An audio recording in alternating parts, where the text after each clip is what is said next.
Alrighty, y'all, Lou here from Beyond the Bounds. This channel geared towards bass fishing, gear reviews, tournament footage, helpful tips and tricks, you name it. If it has to do with bass fishing, I try to do it on my channel. Today's video is kind of a walkthrough of the Potomac, and it's a video that, you know, I wanted to make because I'd seen somebody else do a video kind of similar to this, and I wanted to just kind of give somebody who's never been the Potomac just a good video to watch about running the Potomac and the hazards and things like that. Because, you know, when my first time on the Potomac, I fired up my engine on my brand new boat that was, you know, had, you know, 5 hours on it, if that.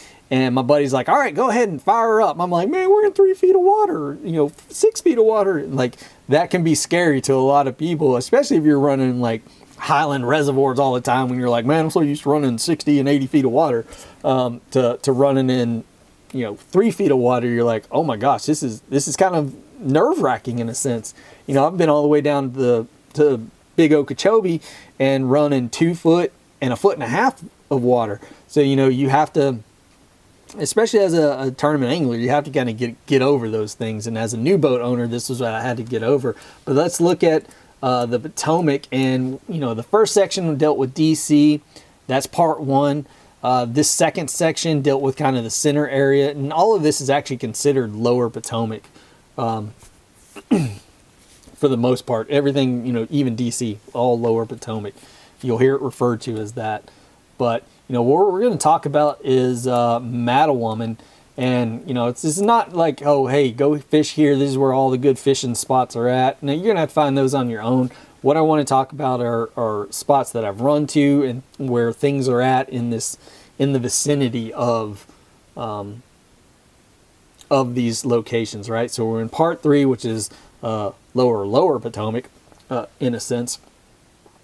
But, you know, most people are going to kind of, especially on the Maryland side, launch out of Smallwood State Park right here, or they're going to launch at Lee Sylvania ramp on the Virginia side, which is over here, or some of the other ramps that are in some of these other places. But, you know, primarily Lee Sylvania or Smallwood down here.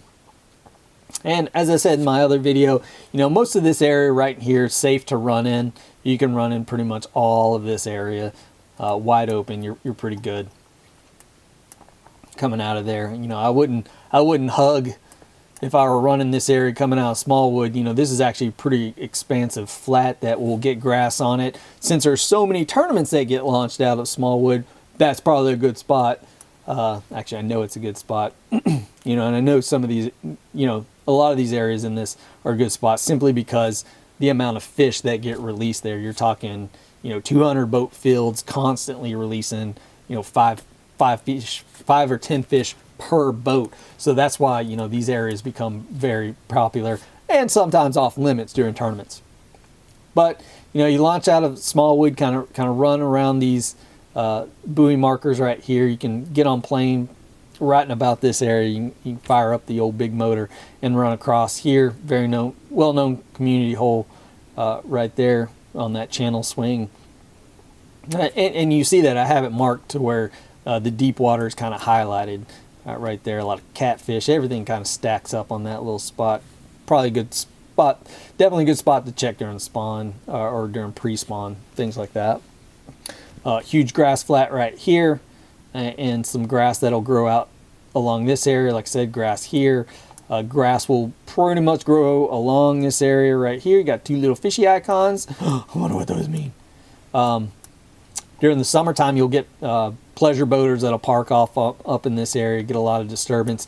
And that's the thing too, you know, plan for if you're fishing maybe a summer tournament. Some of these spots, man, you're going to have these pleasure boaters that are just running right here. It's like, dude, you have the whole of the Potomac out here, but no, they're going to go right up in here and run right in this area and just do circles the whole daggum day. We're like, just go out somewhere, because it's frustrating. So, you know, this area can get just eat up with pleasure boaters. And I didn't talk about that with some of the other parts too, but like take Belmont Bay, Occoquan over here, you know, this area, there's going to be boaters constantly coming, you know, pleasure boaters constantly coming in here. Hey, nobody owns the water, so, you know, it's just something you have to deal with.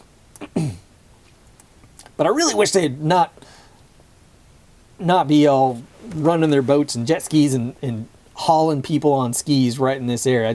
I don't get it. It's like you literally have all of this area to do that in, and yet you're doing it right here in these areas. Oh. But you know, you'll see that I've got like I said, the deep water highlighted. You know, that's a function on the map that you can change over here to do that, and it's very important that you do that for wherever you go. Okay, go away. Because as I said in the very first video in this series, that's kind of what makes Mattawoman so good, is you see these deep pockets of white as you go back into here. So you've got places where the fish have a home, in a sense, and with all these fish constantly being released in this area, it's what makes it so good throughout the year. And it's primarily why, you know, the lower half of the lower Potomac plays very well in tournaments, is because you have a lot of these fish getting brought and released in this area. And you'll see what I mean. Like, you can see, I know it's a little hard to see how much white there is right there, but you know, you look at this creek, not a lot of white. Quantico is actually can be a pretty good creek, but you see how much of these areas it just doesn't have that to where you have that white and that deep water access. Like, take Piscataway, like none, pretty much. That's why during different times of the year it can be good, and it can be absolutely just trash and not even worth your time. And you'll see how far back it goes up in here, and you know, this area is always played. It's always a major player. It will remain a major player. So you know, fish it accordingly. That's all I got to say. Other than, like, okay, Lou, how do I run? Well, you know, when you're running, say you want to run all the way back here, you can pretty much, you know, come out here and then just run across. Be careful, because this little guy, he comes out there pretty far, so don't run too close to the land right in this section. But you know, you can run on plane all the way up into here, continuing on plane along this edge right here. Just, you know, just cut straight across through there, and you'll see that you'll have kind of some pad build up right there, a big large expansive pad field here. You can run through here, and right about in here is where you're going to hit a no wake zone. And then from here, you know, all along this run, it's no wake zone, even though it's kind of a deep channel swing with a large pad field and stuff. You know, cut across right and through here, some pylons that run across there, and you'll see the openings with these wood pylons that are right through here that you'll need to just kind of go through. But pretty much all of this area right here is no wake zone. I mean, and that's what stinks. So if you're planning a tournament, you know, and you're looking at this area, like, oh man, I get all the way back there. That's a good commitment to get all the way back there on one day. You know, you've got to be on them. You got to commit to it.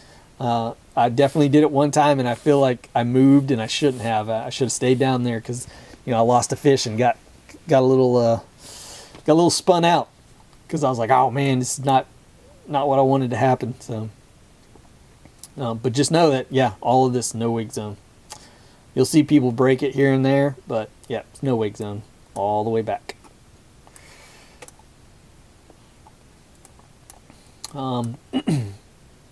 Not much else I could tell you about that. Large pad field, large spatter dock, lily pads, all of that. Large expansive pad fields right here. Spatter dock, all over the place. It's what makes it good for snakehead. What makes it good for bass fishing is you've got cover. Not structure, people. Cover. Even though I hate it. I want to call wood structure. At the end of the day, I just, you know, I don't look at a building and be like, oh, that's cover. No, it's just structure. But the proper terms is cover. So, you know, that's Mattawoman kind of in a nutshell. Yeah, you do get some heavy buildup of grass up in these areas. But, you know, moving on, you got a nice dock there that's got some deep water to it. Never caught anything there. Not saying that they won't be there, because at some point in time, with that close of a proximity to deep water and a major point, there will be a fish there. You just got to make them bite. Not going to talk much about this area. I haven't been there. I've fished Quantico so daggum hard, so daggum long, and man, I tell you, I cannot get bit in there at times. I've only managed a few fish out of there. But you know, it is what it is. I know that was part of Tom Monsoor's plan when he won the FLW there. You know, he'd come up here, fish Mason Creek area. Nice to that little rock pile that's right there. The ships during the old days would release the rock piles to level out the ship, to bring it up as the tide came and went. So that's why you have rock piles. Kind of unique history kind of thing there that I've learned since fishing this. Chickamuxon is always a well-known producer. You've got pretty good areas in there, and they're actually pretty well marked right there. The only tip I could give you from that is just pay attention to the water clarity. If you're in super crystal clear water, it's going to be a little hard to catch them at times. But you know, there's a little channel that kind of runs right in there, a little ditch that runs right in there. What I've found is it's hard to get those fish to bite actually at times, because that's in a sense maybe the inactive fish. The inactive fish have pulled to those channels and they're not really feeding. So I would focus on areas that were away from that ditch and channel, because that's where the active fish move to feed, and the inactive kind of funnel into that channel. But there's another little channel that you could run right in there. It's a little deep spot that's not really highlighted, and seeing people just, you know, meticulously fish. This could be just a 5-fish day in there. Could be just the right 5 fish, but it could be a struggle, and it could be only 5 fish. Like I said, moving on to Quantico, just kind of coming in here, long point right there, nice little channel break there. I've drug it along with some Carolina rigs and jigs before. Never really gotten bit there, but I think it still has potential. I think, again, you focus on the shallow part, and that's where you're going to get your bites, because you have something that fish will move up and down on. A lot of structure, a lot of built up wood in this area. Also a ramp there that you can launch at. Right there, just going into Quantico. Go through the middle. Just be careful anywhere over here. You'll run into some shallow water around that area.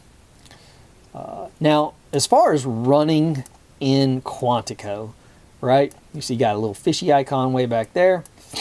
I've actually, believe it or not, I've caught a fish directly on this fish icon. But look at that. Like, how on earth would you say that, like, what's so unique about that? I couldn't tell if there's a different bottom composition. The grass was just the same, but I kid you not, I have caught a fish on this exact little marker. But I've fished this so slow, so methodically at times, and have not caught fish in this area. Caught fish off this little wreck thing that's down here. Just kind of hanging up my jig in there, popping it off, and getting it hung up. But, you know, caught fish in there, which it makes sense. You know, you deep water, you got structure along that line. So this is always worth a check right in here. But, you know, you have to be careful running this area on a low tide. So when you come in, kind of swing out, this long point kind of really comes out there. But, you know, swing out here, kind of hug in this area, and definitely stay on plane if you're going to run it. But it's, you know, run along kind of as I'm tracing my my cursor here is kind of how you'd want to run that. Be careful running anything in this area. It's part of being in the Potomac. You see, you got 1 foot there, you got 3 foot there. That's part of this. You know, there's always going to be stuff that moves in and floats in. Just gotta, you know, it's either that or it's a really long idle. But you know, this area right here gets kind of pretty shallow at times. So just be careful when you're coming in. And that's all I can tell you about Occoquan. I've never really been past this. I've seen plenty of people back in here fishing. Seen plenty of people in proximity to these areas fishing. As I said before, that deep water, you know, anywhere that white pops, that's a good spot to key in on.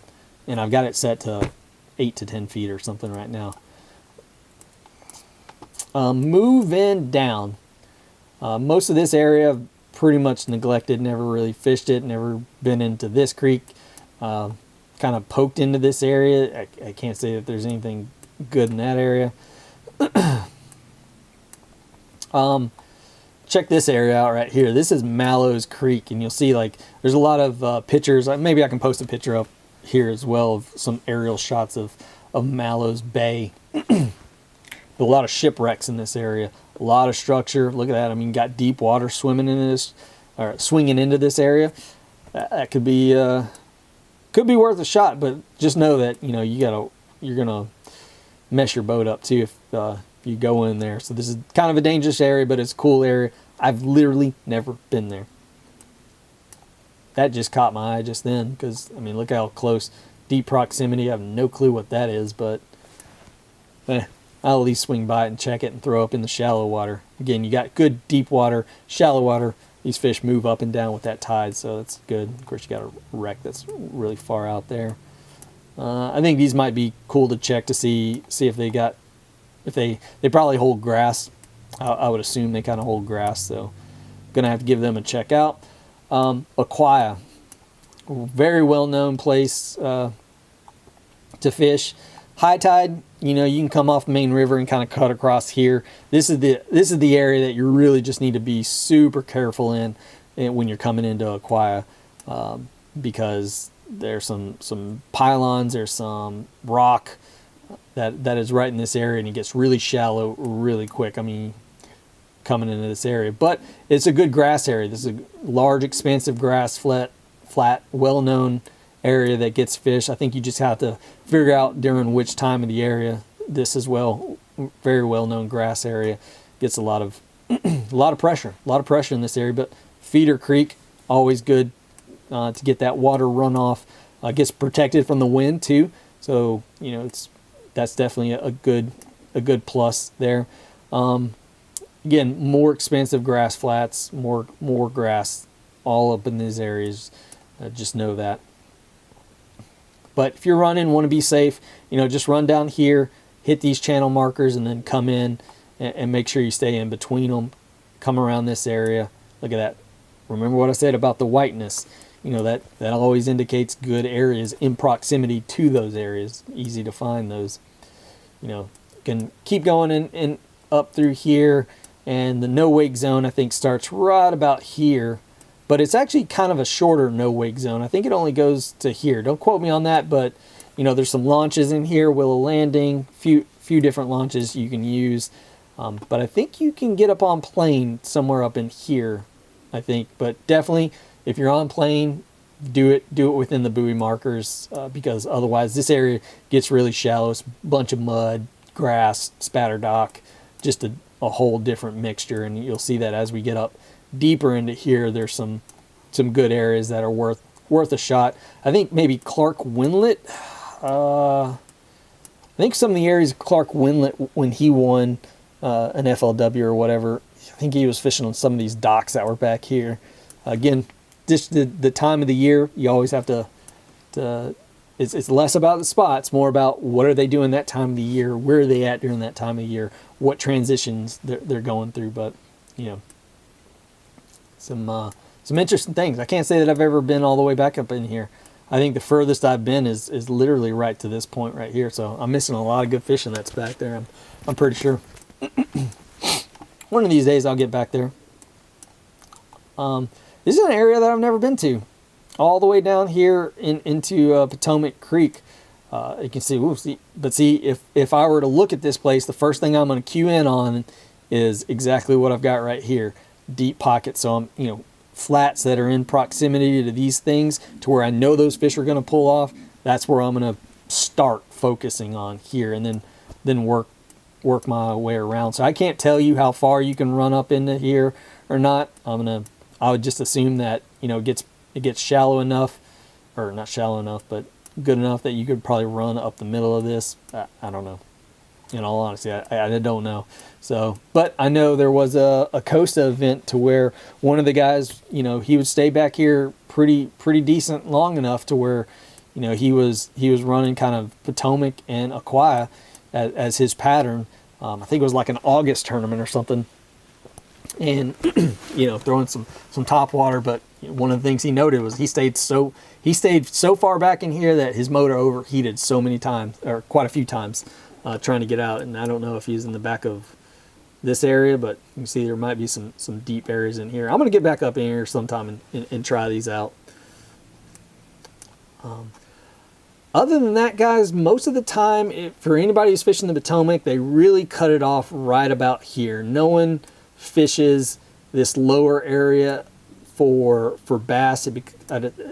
One, it's a good long run. Two, I think water salinity starts to come into play.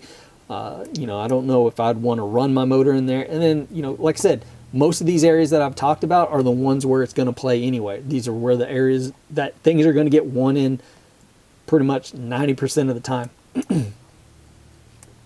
The last one is that you have is Nanjamoy, and I don't think this has been all that good for years now. I have been up in this creek. I have caught bass up in there, but that is not, it's not really the best place for it. I think some of these channel swings might be worth checking out because they're deep water and there's good structure on these channel swings back up in there. But otherwise, you know, it's a long run, and the quality of fish for what you're fishing for to win a tournament, I just don't think is there at all. And so I honestly wouldn't advise going all the way back in there. There's a ramp all the way back in there, though, if you wanted to launch down there and give it a shot. But I think you could end up wasting a lot of time back up in there. So, guys, that is the lower part of the Potomac River. So, you know, any questions or comments, drop those in the comments section down below. As far as running all of this area, I mean, you're pretty good to run pretty much all of this right in there. It's pretty safe, as safe as the Potomac can be at times. So, you know, I've heard that there's a pretty well-known grass flat there or somewhere up in this area. I've never found it. Again, never spent enough time to find it. So a lot of the time when I just go out there to fish, I go out there to fish known stuff or try a few other things. Like I said, you know, I'll spend like the whole day trying to fish Occoquan and figure out how to catch fish, or Quantico, how to catch fish in this daggum creek, and I can't. Fish probably aren't there. Maybe I'm not moving around enough. I don't know. But, you know, guys, there you go. That's the lower half. Any comments, questions, thoughts, concerns, drop them down in the comment section below. As always, please like, comment, share, subscribe. Y'all have a good one.